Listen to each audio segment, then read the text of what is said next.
Merry Christmas. কখনো বা Christmas tree, কখনো বা স্যান্টাক্লজ উপহার সহ নিজেই ধরা দিচ্ছেন।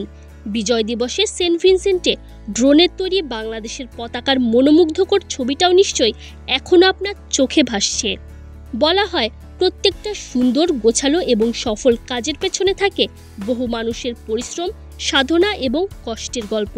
আকাশে লাল, নীল, সবুজ বাতির এই যে এতগুলো ড্রোন উঠছে, বলার মতো গল্পও আছে তার পেছনে। আকাশে ড্রোন উড়িয়ে যারা এই 2 ম্যাচে দর্শকদের আনন্দ দিয়েছেন, সেই দলটার নাম Luna light drone show.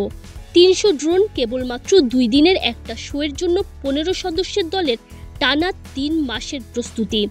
Earns ভ্যালের গ্যালারিতে থাকা দর্শক কিংবা টিভি পর্দায় এই যে ড্রোন শো যারা উপভোগ করেছেন, মুগ্ধ হয়েছেন, বিডি ক্রিক টাইমকে লুনা লাইটের কো-ফাউন্ডার অ্যাড্রিয়ান অ্যালেন নিজেই শোনালেন ওয়েস্ট ইন্ডিজ বাংলাদেশ সিরিজ ঘিরে তাদের পরিকল্পনা এবং পরিশ্রমের গল্পটা। ড্রোন শো এর প্রস্তুতির জন্য বেশ লম্বা একটা সময় লাগে।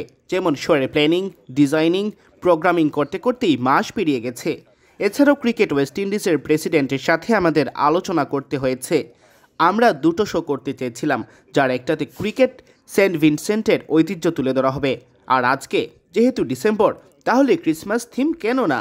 অনেক শিশুরাও এখানে এসেছে, তারা যেন উপভোগ করতে পারে, এটাই মাথায় ছিল। 1, 2, 3, 4 গুণে শেষ করতে পারবেন তো কয়টা ড্রোন আছে এখানে? গুনতে হবে না। 1 যুগ ধরে ড্রোন নিয়ে কাজ করা এই মানুষটার মুখেই শুনুন তার হিসেব।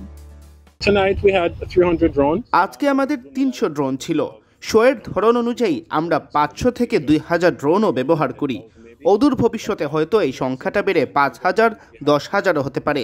সেন্ট ভিনসেন্টে 300 ড্রোন ব্যবহার করেছি। মনোমুগ্ধকর এই শো দেখে আপনার মনেও কি একবার প্রশ্ন জেগেছে, যন্ত্রগুলো ঠিক কিভাবে কাজ করে, এর পেছনে কয়জনের কত দিন ধরে কাজ করতে হয়, সেই উত্তরটাও দিয়েছেন অ্যালেন।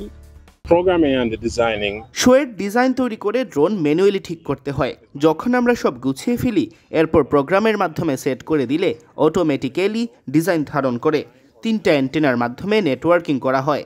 সব কিছু প্রস্তুত করার জন্য এখানে 15 জনের টিম মেম্বার আছে। মাঝে মাঝে 30-40 জন মানুষও লাগে।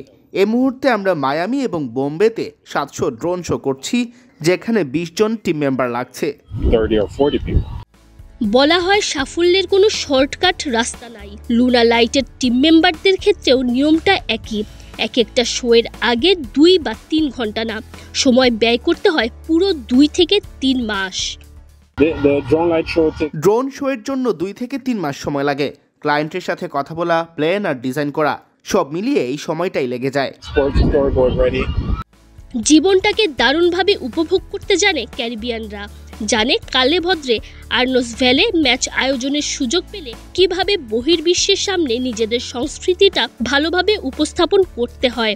আর ক্যারিবিয়ানদের নিজ দেশ চেনানোর এই মহৎ উদ্দেশ্যকে অনন্য মাত্রা দিয়েছে লুনা লাইটের টিম মেম্বাররা। দিন শেষে সেই কাজে তারা শতভাগ সফল, তাই শো শেষে উদযাপনটাও করতে ভুললেন না। Tanjim Oishi, BD Cric time.